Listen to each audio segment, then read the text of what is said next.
That necklace is gaudy, Mother. You're wearing it again." I set my fork down. The sound of silver against china louder than I intended. Charles didn't look up from his salmon. Jennifer, his wife, smiled at her wine glass in that way she had perfected over the years. A smile that wasn't quite a smile, more of an announcement that she had noticed something amusing and chose to be gracious about it. The restaurant hummed around us with the soft clatter of expensive dinner service and muted conversations. All those other families who perhaps spoke more kindly to one another. I couldn't be certain. I had chosen this necklace deliberately. Robert gave it to me on our 30th anniversary. A delicate gold chain with 3 small sapphires that caught the light when I moved.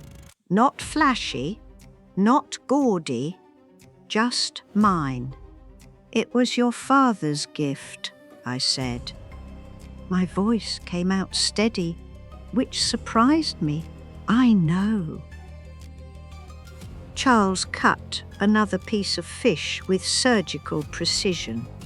"But you wear it to every dinner. People notice these things." People, as if we were performing for an audience, as if my choices in jewellery were somehow commentary on him. I watched him chew, watched the mechanical efficiency of it, and felt something shift inside my chest.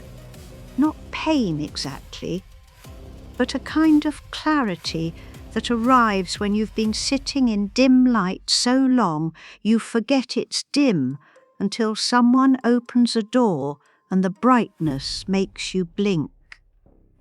I was 74 years old. I had raised this man, taught him to read, sat through every parent-teacher conference, paid for the college education he now mentioned so casually when introducing himself to colleagues.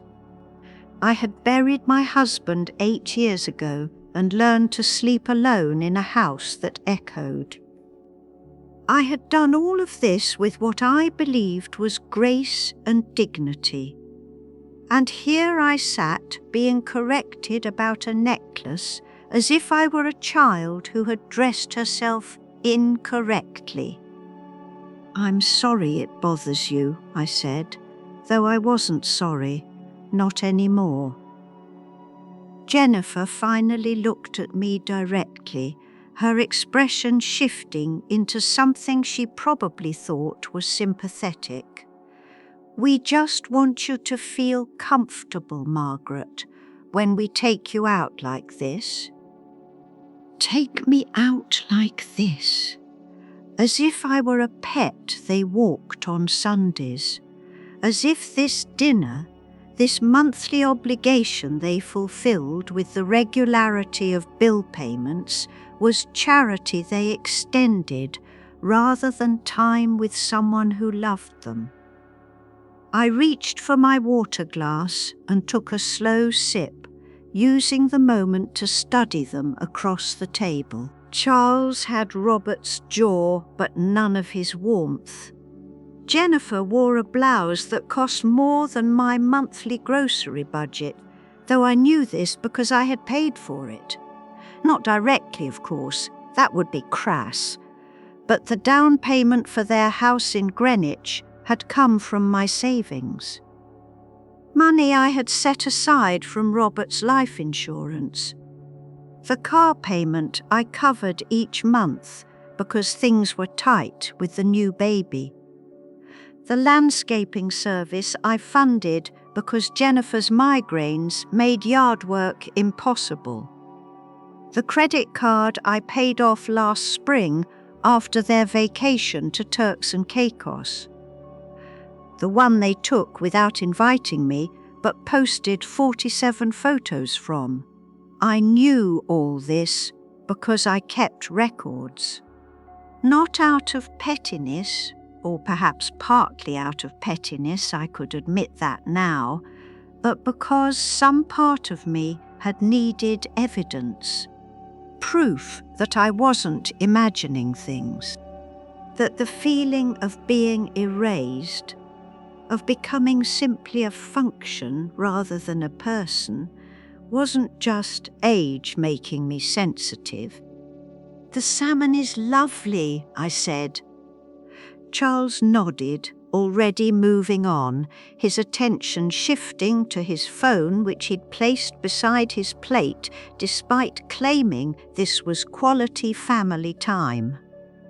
Jennifer began talking about the children's school, about Simon's scholarship application and how competitive everything was these days, how they really needed to consider all their options financially. The subtext arrived before dessert ever could. Your grandson needs help, and you have money sitting there doing nothing. I had come to this dinner planning to say goodbye, not in words. I wasn't dramatic enough for a speech, and besides, they wouldn't have understood.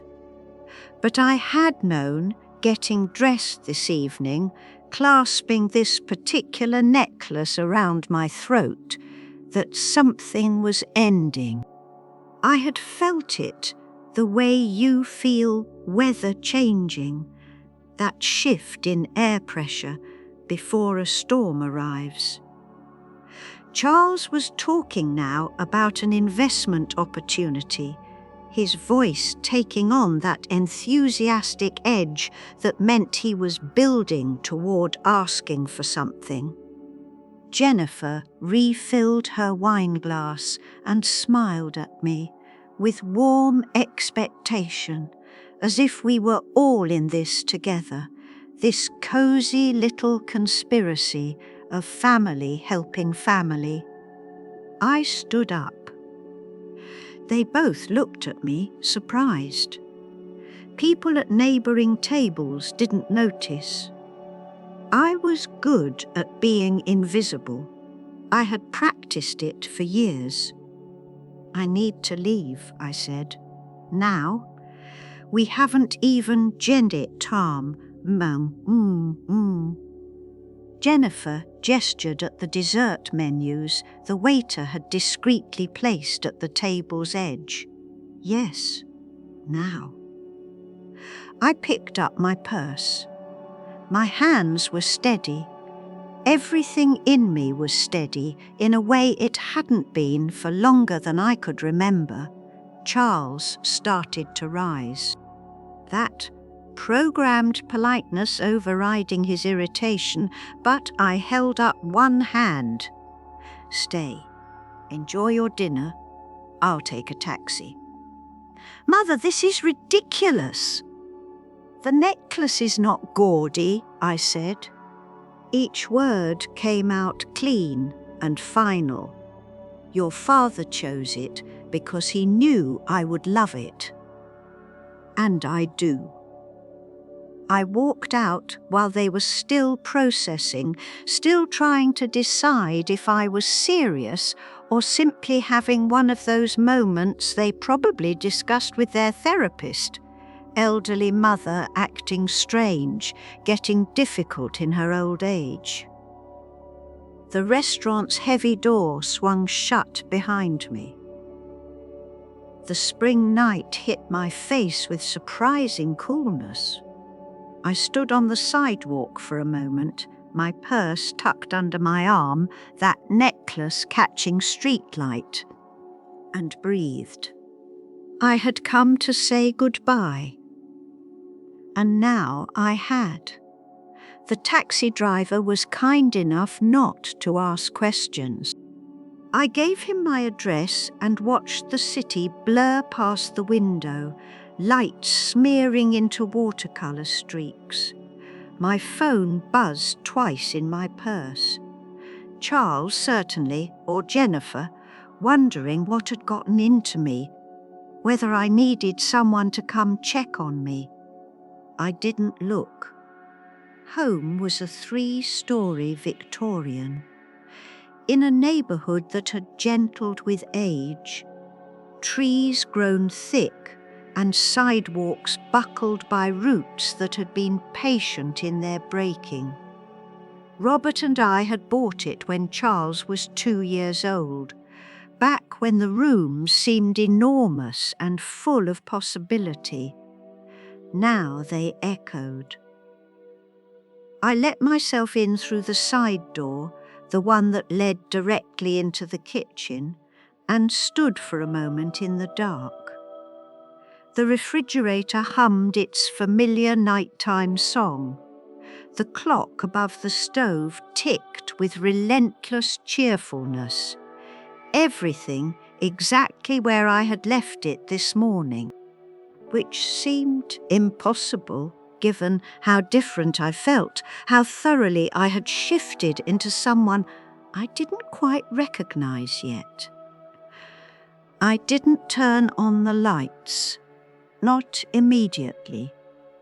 I walked through my own kitchen in the dark, finding the kettle by memory and touch, filling it at the sink, where 46 years of hands had washed dishes and rinsed vegetables and steadied themselves against porcelain during those moments when steadying was needed. I had done so much steadying in this house. The kettle began its slow build toward boiling. I stood there listening to it, my coat still on, my necklace still catching what little moonlight made it through the window. And then I went to get the ledgers. I kept them in Robert's old study, in the bottom drawer of the filing cabinet he had labelled "Household" with his careful architect's printing. After he died, I had maintained his system, adding my own folders, my own careful notations. The ledgers were simple composition notebooks, the kind you bought in drugstores, black and white marbled covers that had always felt appropriately serious for what they contained. I had started keeping them 3 years ago. Or was it 4? Time folded strangely when you were my age. But I remembered the impulse clearly.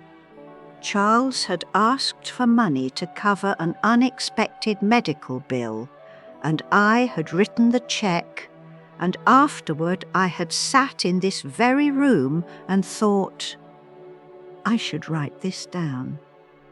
Not because I wanted it paid back, I had never wanted it paid back, but because I needed to know, needed evidence that I wasn't inventing this feeling of being drained, drop by careful drop, until I was running on empty and everyone seemed surprised I had nothing left to give.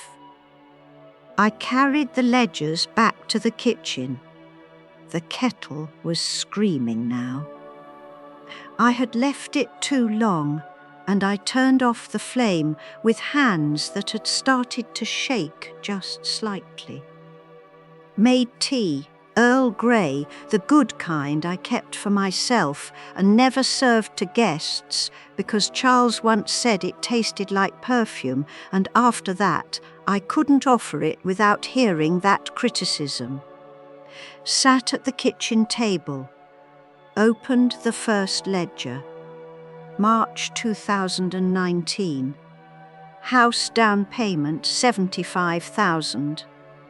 April 2019. Moving expenses $2,200. June 2019. Furniture for nursery $3,800. The entries marched down the page in my careful handwriting, each one dated, each one annotated with what Charles had said when asking. The refrigerator died. Jennifer's mother is sick. They need help with childcare. The roof is leaking. Simon needs orthodontics. The car transmission failed. Some of it was probably true. I wanted to believe some of it was true. But the numbers accumulated into a portrait of something else entirely. Of a woman who had been converted into an ATM with a heartbeat. Someone who existed to solve problems and smooth difficulties and write checks when things got tight, which they always seemed to be, despite Charles's salary at the consulting firm and Jennifer's trust fund from her father. I turned pages. The tea grew cold in my cup. The house settled around me with those particular night sounds old houses make, wood expanding and contracting, pipes sighing, all of it familiar as my own breathing. September 2021. Credit card balance $8,900. December 2021. Property tax shortfall $6,200. March 2022. Vacation costs $4,100. Vacation costs. I had paid for a vacation I wasn't invited to. The entry sat there on the page, and I couldn't quite remember what I had told myself when I wrote it, what justification I had manufactured to make it acceptable, that they needed family time, that I would have been in the way, that grandmothers weren't expected at resort destinations. The phone buzzed again. I looked at it this time, 3 missed calls, 2 from Charles, 1 from Jennifer. A text message appeared. "Mom, we're worried. Please call." I set the phone face down on the table. Opened the second ledger. This one was newer, the handwriting more recent, the date still fresh. January through April of this year. The monthly car payment $680, the landscaping service $320, the membership to Simon's tennis club because he's really showing promise and this coach is the one who works with kids going to Ivy League schools is. I totaled it in my head without meaning to. The way you couldn't help totalizing things when you'd spent years managing household budgets and making money stretch somewhere north of $200,000, maybe approaching $250, not counting the $1,000 checks I'd written for birthdays and holidays. The shopping trips where I'd paid while Jennifer browsed, the dinners like tonight where the bill always seemed to appear in front of me. $250,000! And tonight I had been lectured about my necklace. I closed the ledgers carefully, stacking them one atop the other. The kitchen had grown cold. I had grown cold. But it was a different kind of cold than loneliness, clearer, sharper, almost clarifying.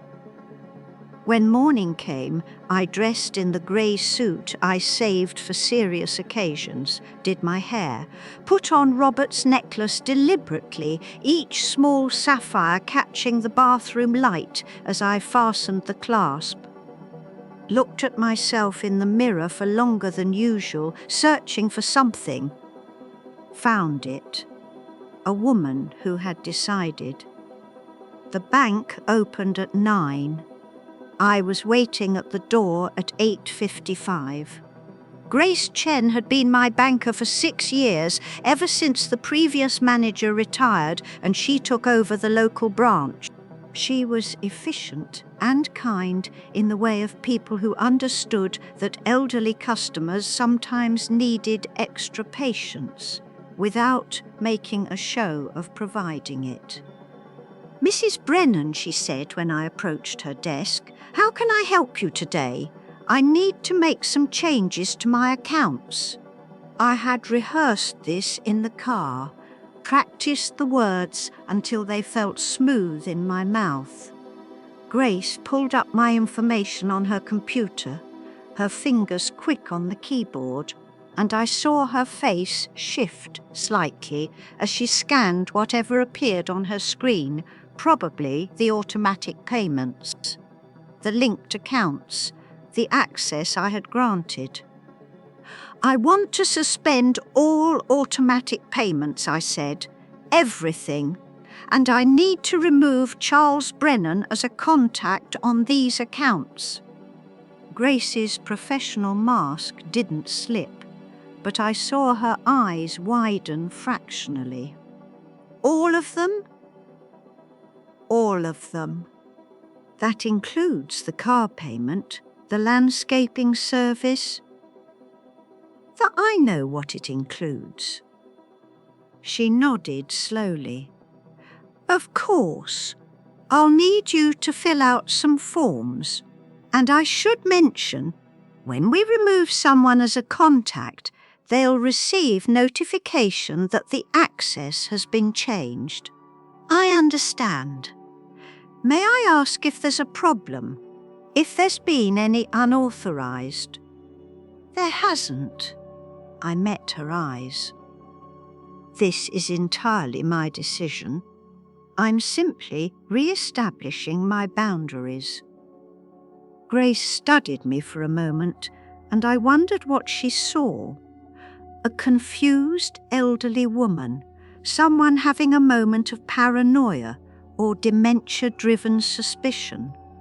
But then she nodded, and something in her expression shifted into what looked almost like respect. Of course, Mrs. Brennan. Let me get those forms for you. The paperwork took 40 minutes. Each signature felt like drawing a line, marking territory, reclaiming ground I had ceded so gradually I hadn't noticed the surrender. Until the occupation was complete. When it was done, Grace stapled everything together and placed it in a folder. These changes will process by end of business today, she said. Is there anything else you need? I thought about the answer to that question. What did I need? Space, perhaps. Silence that I chose rather than silence that was imposed. Time that belonged to me, instead of being parcelled out in monthly dinner obligations. No, I said, this is enough. I walked out of the bank into spring sunshine, my purse lighter without the burden of those ledgers. I had left them at home, deliberately, knowing I wouldn't need them anymore. The evidence was entered. The verdict was being delivered. My phone buzzed. Charles again. I turned it off completely, the screen going dark in my hand, and kept walking. Thomas Wright's law office occupied the second floor of a converted brownstone 3 blocks from the bank. I had called ahead, made an appointment with surprising ease. Apparently Thursday mornings were slow for estate planning.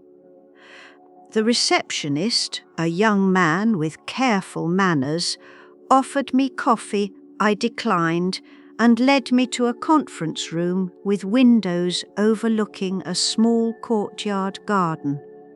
Thomas Wright himself was younger than I expected, perhaps 50, with grey threading through dark hair and glasses he adjusted frequently as he reviewed the documents I'd requested he pull.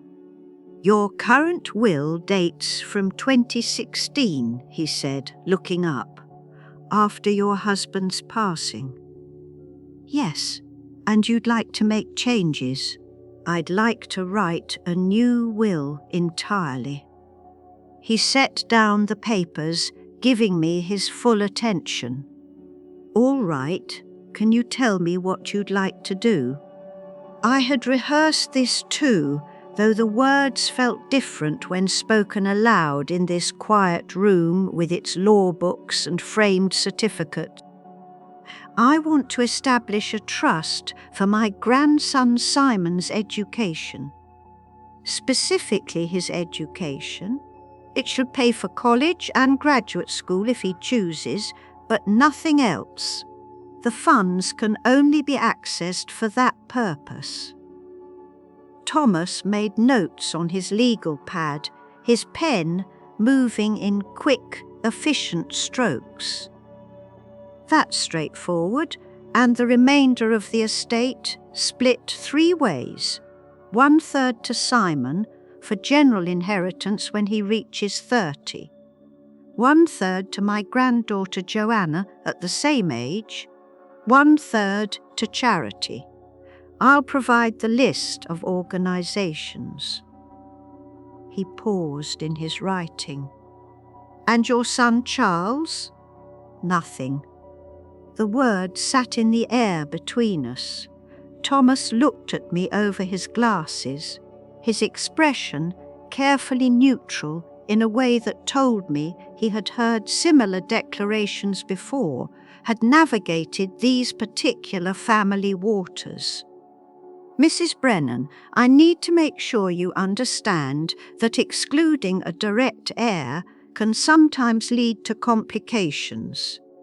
If your son were to contest, let him contest. I'm of sound mind.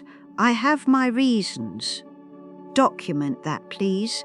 I have my reasons, and they're valid, and I'm making this choice with full awareness."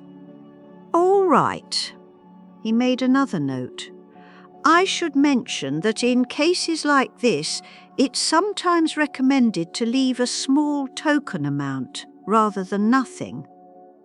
It can actually be harder to contest a will when you've been included, even minimally." I considered this. $1 then. Leave him $1 and a note that says I hope it's enough. Thomas's mouth twitched, not quite a smile, but something close. "We'll phrase it more legally than that. But yes, we can do something similar." He continued writing, and I watched the words accumulate on his pad, each line redrawing my life's final accounting. "I'll also need you to list any people who currently have power of attorney or are designated on your medical directives," he said. "Charles is currently listed for both. And would you like to change those as well?" "Yes, I'll need new forms for that. My granddaughter Joanna can be listed as primary. She's 26, works as a nurse practitioner. She's..." I searched for the right word. "She's steady." Thomas nodded, still writing. When he finally looked up, his expression had softened slightly. "Mrs. Brennan, I'm going to ask you one question, and please understand I'm asking only to protect you. Are you making these changes under any duress? Has anyone pressured you, threatened you, made you feel unsafe?" "No, I'm making them because I finally woke up." He studied me for a moment longer, then nodded. "All right. This will take about a week to draft properly. I'll need you to come back to sign everything in front of witnesses. We'll need 2 people who aren't beneficiaries. I can arrange that." We shook hands at the door. His grip was firm, respectful. As I walked back down the stairs to the street, I felt something I hadn't expected. Not relief exactly, but a kind of hollow satisfaction. I had rewritten my ending. Whatever happened now, the story would finish on my terms. The phone call came that evening. I was making dinner, real dinner, not the quick meals I'd fallen into the habit of eating standing at the counter, when my phone lit up with Charles's number. I had turned it back on after leaving the lawyer's office, some part of me knowing this moment was coming, preparing for it the way you prepare for surgery, with resignation and a kind of grim readiness. I let it ring 3 times before answering. "Mother?" His voice was tight. "What the hell did you do?" "Good evening, Charles." "The bank called me, said you closed everything. The car payment, the landscaping, everything. What's going on?" I sat down at the kitchen table, phone pressed to my ear, and heard how young he sounded.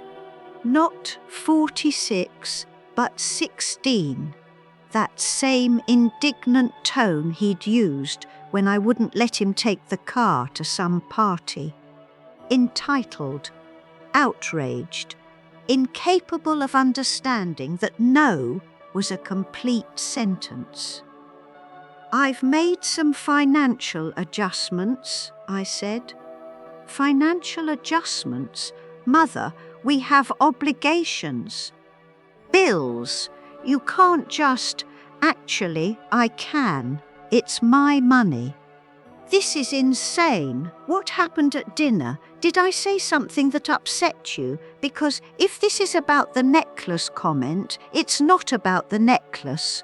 Though of course it was, in the same way wars aren't about the assassination of one archduke, but absolutely are. It's about all of it, the years of it." "Years of what?" I could hear Jennifer in the background, her voice sharp with questions he was ignoring. The house I had helped them buy, the life I had subsidized, all of it pressing in through the phone line.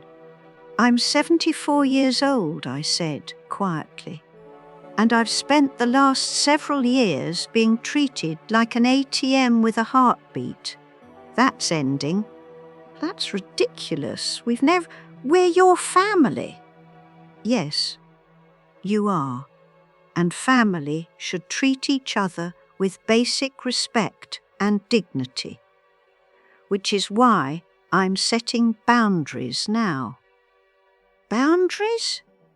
Mother, this isn't boundaries, this is—" I hung up, just pressed the button and watched his name disappear from my screen. My hand was shaking, but only slightly. The phone immediately began ringing again. I turned it off completely and went back to making dinner. The silence in the house was different now, heavier. It had weight and texture, pressing on my ribs the way I had written about it in those moments when I could barely breathe for loneliness. But it was mine. I had chosen it, and that made all the difference. Charles came to the house 3 days later. I saw him through the front window, sitting in his car for a full 5 minutes before he finally got out, his movements stiff with anger or discomfort.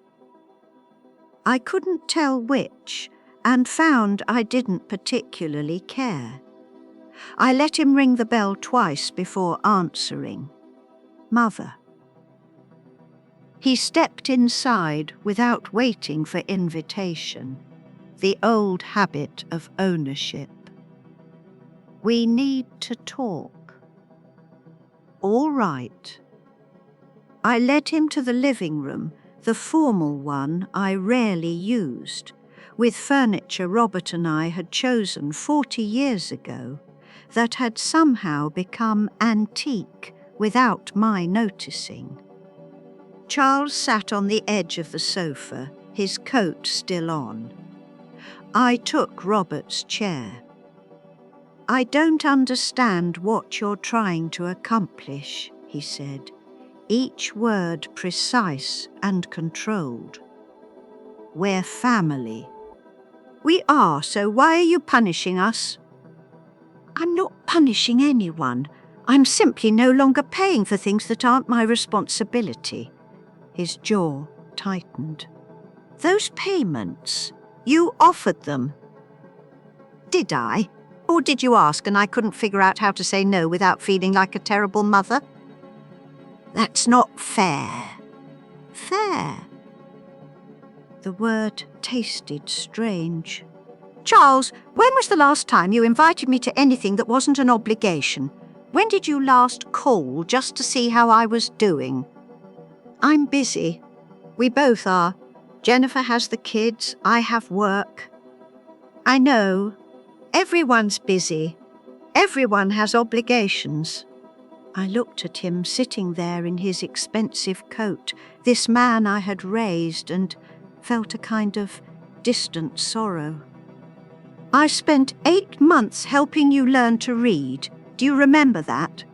2nd grade, you were struggling, and every night after dinner we'd sit at the kitchen table and sound out words until you cried from frustration." "I don't see what that has to do with. I'm not looking for gratitude. I'm just pointing out that I know what effort looks like, what caring looks like, and it doesn't look like monthly dinners where you criticize my jewelry and hint about needing money." He stood up abruptly. "So that's it? You're cutting us off completely?" "I'm being a person instead of a function. If you can't tell the difference, that's not my problem to solve anymore." His face went through several expressions: anger, disbelief, something that might have been hurt if I believed he was capable of being hurt. By me rather than by the loss of financial support. Finally, he settled on cold formality. "Fine, if this is how you want it." He left without saying goodbye. I listened to his car start, listened to it pull away, and then I sat very still in Robert's chair and cried for about 10 minutes. Not because I regretted what I'd said, but because it was hard and I was tired, and some part of me had still hoped he might surprise me. The invitation came 2 days after that. Heavy cream cardstock in an expensive envelope, my name and address written in careful calligraphy. "Simon Brennan and the Sterling Academy request the honour of your presence at the annual Scholarship Recognition Dinner." I stared at it for a long time. Simon was 17, about to graduate, heading to Princeton in the fall on some combination of merit and the trust fund I'd just established for him, though he didn't know that yet. I couldn't remember the last time I'd seen him. Christmas, maybe? No, Thanksgiving, because Jennifer had mentioned casually that they'd be skiing over Christmas break. My phone buzzed. A text from Joanna. "Did you get Simon's invitation? I'm going. Want to sit together?" I hadn't spoken to Joanna since making her my power of attorney. Thomas Wright had sent the paperwork to her directly, and she'd called me immediately, her voice careful and concerned. "Grandma, is everything okay?" I had told her it was, told her about the changes I was making. She had listened without judgment and said simply, "Good for you. I'm here if you need anything." I texted back, "Yes, I'd like that." Her response came immediately. "Perfect, I'll pick you up at 6. The scholarship dinner was held in the Academy's Assembly Hall, a space that managed to be both grand and intimate, with round tables and soft lighting that made everyone look kinder than perhaps they were. Joanna picked me up exactly at 6, wearing a navy dress that brought out her eyes, and when she hugged me hello, it felt genuine. Not the obligatory embrace I'd grown used to from Charles and Jennifer. "You look lovely, Grandma," she said, and I believed her. We found our table near the middle of the room. Simon's family was at the table directly in front of the stage. Charles and Jennifer with forced smiles, the younger kids fidgeting in their formal clothes. Charles saw me, his face going carefully blank, and I nodded once in acknowledgement. Jennifer whispered something to him. I turned away. The dinner proceeded through its various stages: salad, speeches, main course, more speeches. I found myself relaxing into Joanna's easy company. She told me about her work at the hospital, about a patient she'd helped that week, and I listened and asked questions and felt like a person again, not just the elderly relative taking up space. When Simon's name was called, top academic achievement, full scholarship to Princeton, I watched him walk to the stage. 17 years old and so tall now, Robert's height, but with my mother's dark eyes. He accepted his certificate, shook the headmaster's hand, and then did something I didn't expect. He looked out at the audience, found me, and smiled.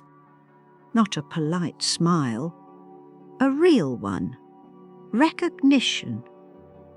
In his speech, he thanked his teachers, mentioned his parents briefly, and then said, "I also want to thank my grandmother Margaret, who always believed I could do this. She's here tonight, and I'm grateful she came." The applause felt distant. I was too busy trying not to cry, Joanna's hand warm on my arm. After the dinner, as people were gathering coats and saying goodbyes, Simon appeared at our table. "Grandma." He bent to hug me, and I felt how solid he'd become, no longer the child I remembered. "I'm really glad you came. I wouldn't have missed it. Listen, I know things are weird with Dad right now."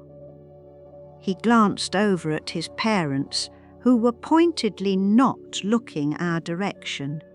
"But I wanted you to know I appreciate everything, really." "You earned that scholarship yourself," I said. "Yeah, but..." He hesitated, then, "Can I come visit you sometime, just to talk?" "I would love that." He squeezed my shoulder and moved on to other family members. Joanna drove me home through quiet streets, and when she pulled into my driveway, she turned to me. "You okay?" "Better than okay." She smiled. "Good. You deserve to be." Simon came 3 days later on a Sunday afternoon. I made tea, the good Earl Grey, and we sat in the kitchen while he told me about his plans for Princeton, about the girl he was quietly dating, about feeling pressured to go into business when he wanted to study environmental science. "Your father wants you in consulting," I said. "Yeah, but I think I need to figure out what I want." He looked at me directly. "Like you did."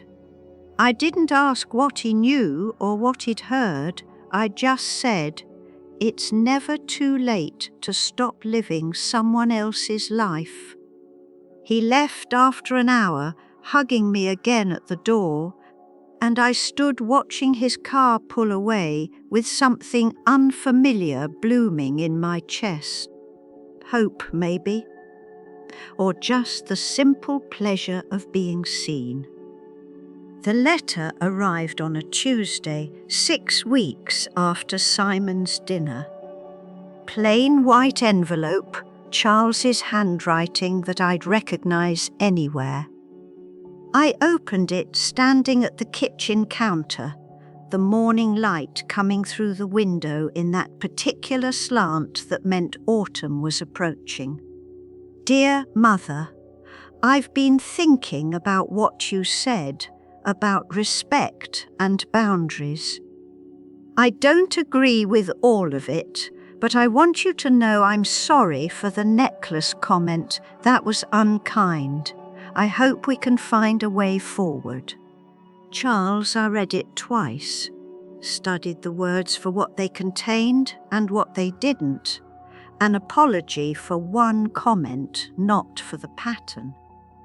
Hope for a way forward that probably meant resuming financial support, resuming the old arrangement where I said yes and they took, and everyone pretended this was what family looked like. I folded the letter carefully and placed it in the filing cabinet, in a folder I labelled Correspondence 2020. Not thrown away, not forgotten, but filed, documented, put in its proper place. The nameplate was brass, elegant in its simplicity. Brennan House. Not Charles and Jennifer's grandmother, not the place where money came from, just what it was. A house with a history, with a name that Robert and I had earned. I installed it myself, or tried to. Joanna stopped by and found me struggling with the screws, laughing at my stubbornness, and helped me hang it properly on the gatepost. When we stepped back to admire it, she took my hand. "It looks perfect," she said. It did. I learned to drink my tea slowly, learned to sit in Robert's chair without feeling like I was waiting for something. The phone rang less often now. Joanna called weekly, Simon every few weeks, Charles not at all. The silence was still there, still had weight, but it no longer pressed on my ribs.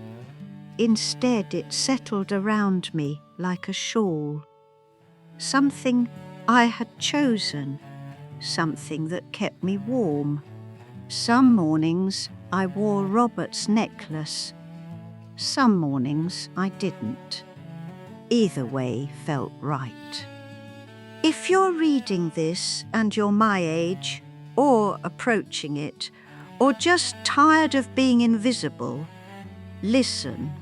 You are not selfish for wanting to be seen. You are not cruel for setting boundaries.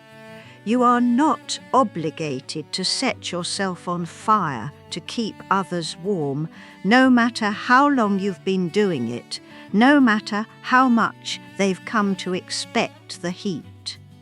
Your silence doesn't have to weigh you down. It can be a choice you make, a space you claim. It can be peace instead of loneliness, if you decide it is. It took me 74 years to learn that, but I learned it, and it was not too late. Spring came. I planted roses by the front gate, the kind that needed careful tending but rewarded you with extravagant blooms. The brass nameplate caught the morning sun as I watered them, and sometimes neighbours walking past would comment on how lovely the garden was becoming.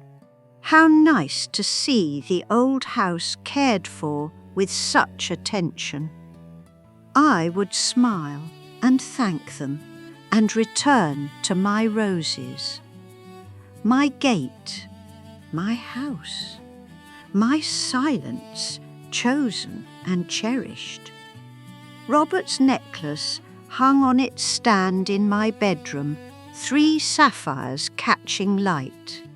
Gaudy, Charles had called it. But he'd been wrong about that, like he'd been wrong about so many things. It was beautiful, and it was mine, and that was enough.